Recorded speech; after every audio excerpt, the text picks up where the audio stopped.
अच्छा, मेनली वो पढ़ने वाला क्या इशू हो रहा था प्रिंस? जैसे कंसंट्रेशन नहीं बन रहा था और मेमोरी लॉस बहुत हो रहा था। जैसे मैं 5 मिनट पहले भी कुछ काम किया तो वो भी मैं भूल जा रहा था। हो रहा था जैसे बहुत जल्दी मूड स्विंग्स हो रहा था, बहुत जल्दी कभी गुस्सा हो जा रहा हूँ, कभी खुश हो जा रहा हूँ, कभी बहुत ज़्यादा एक्साइटेड हो जा रहा हूँ, जैसे बाइपोलर डिसऑर्डर होता है, कुछ उस तरह से हो रहा है। बहुत अजीब सा लग रहा था। और एक जो इरिटेशन होता है, जैसे कोई हॉर्न बजाया तो बहुत चिड़चिड़ी टाइप से। उस तरह से भी हो रहा था और कोई भी लाउड प्लेस में जा रहा था तो मतलब एकदम चक्कर सा आने लगता था। तो ये हमारे प्रिंस है, बहुत ही यंग स्टूडेंट है।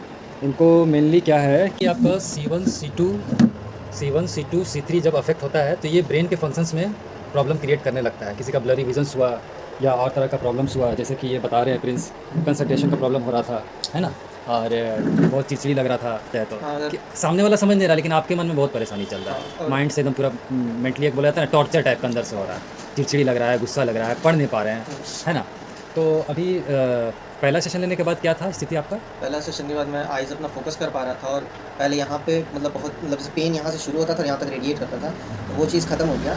अच्छा। अभी मतलब ऐसा है कि वो टाइम है ना थोड़ा सा बढ़ गया है कि अब 5 मिनट में नहीं 1 घंटा में बोल रहा हूँ तो मेमोरी थोड़ा सा इंक्रीज़ हो गया है। अच्छा, और मैं तो पढ़ नहीं एक पा रहा। मिनट, जैसे कि प्रॉब्लम हो रहा था कि तुरंत मेमोरी लॉस हो रहा हाँ, था, बहुत जिसको तुरंत। बोला जाए तो शॉर्ट टर्म मेमोरी हाँ, लॉस। एकदम उसी तरह हो एक तो वो, एक जो कंसंट्रेशन वाला बोले गया। और आइज़ फोकस करने में प्रॉब्लम हो रहा था और एक दो और लग रहा है ना। अच्छा अच्छा, एक ये उदासीपन हो गया था कि ये क्या हो गया, आप कहीं कहीं और भी दिखलाए थे?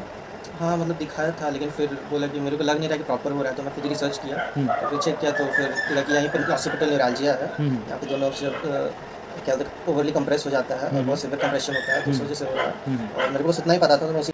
कैसा लगा, चलने में मज़ा आया पहले से? हाँ, ये फ्री लग रहा है इतना जहाँ पे ये मूवमेंट होता है ना, हाँ, आई मूवमेंट, हाँ। ये फ्री लग रहा है। क्या कि पहले सेशन में आपका खाली वो सर वाला देखा था, सेकंड सेशन में कमर देखे नहीं था, हाँ। अब जा करके आपका कमर वाला इशू देखा है, ठीक है ना। पीछे मुड़िए। जब आप बैलेंसिंग में कैसा लग रहा है, जैसे बहुत देख करके चलना पड़ रहा था ज़मीन को, अब तो ठीक लग रहा है, मतलब सीधा देख पा रहा हूँ। सीधे देख पा रहे हो, सीधा देख कर चल पा रहे हो, हाँ। है ना, मतलब ये एंगल में देख करके चल पा रहे हो 90 डिग्री में। जरूरी नहीं है कि एकदम ज़मीन ही देखना है। नहीं, लेकिन यहाँ तो आप अभी तक के ट्रीटमेंट से सेटिस्फाइड है 2 सेशन में? हाँ। अच्छा लग रहा है? ठीक है, क्योंकि उतना दूर से आ रहे हो, एक उम्मीद लेकर के आ रहे हो, तो अगर 2 सेशन में 35% भी मान लो, चलो ना कितना भी बुरा रहा, हर सेशन में 10% ही माने, अगर 10% करके 10 टाइम्स आए और 100% भी ठीक हो जाते हो, तो क्या इसमें नेचुरल सॉल्यूशन कि हम लोग जिस लेवल ऑफ हेल्थ में थे, जिस लेवल ऑफ फिटनेस में थे, उसमें जाने के लिए तो हम लोग को नेचुरली ही करना पड़ेगा ना। चाहे वो योगा हो, आयुर्वेदिक थेरेपीज़ हो, कायरोप्रैक्टिक हो, एक्सरसाइजेज हो, है ना, लाइफस्टाइल चेंजेस हो, है ना। चलिए प्रिंस, बहुत अच्छा है कि आप इतना अवेयर हो, इतना यंग होकर भी इतना रिसर्च करके। नहीं तो आजकल लोग सिर्फ क्या बोले, टैबलेट खाने का आदी हो गए हैं। कुछ भी हुआ डॉक्टर पास जाकर के टैबलेट लिख दीजिए, टैबलेट दिया, इंजेक्शन दिया, उसी में खुद से अपने से मेहनत करने की कोशिश नहीं करते हैं। लेकिन तो आप कर रहे हो, जैसे कुछ एक होम रेमेडी आपको बताएं खाली पेट पीने के लिए, आपने कहा कि हाँ मैंने पिया, फिर आपको एक योगा मैंने बताया आपको, तो आपने बोला कि हाँ मैंने किया। That means you are trying from your side, ठीक है। तो ये दोनों हाथ से ताली बजने वाला बात है, जितना मेहनत हम कर रहे हैं उतना मेहनत आपको भी करना है।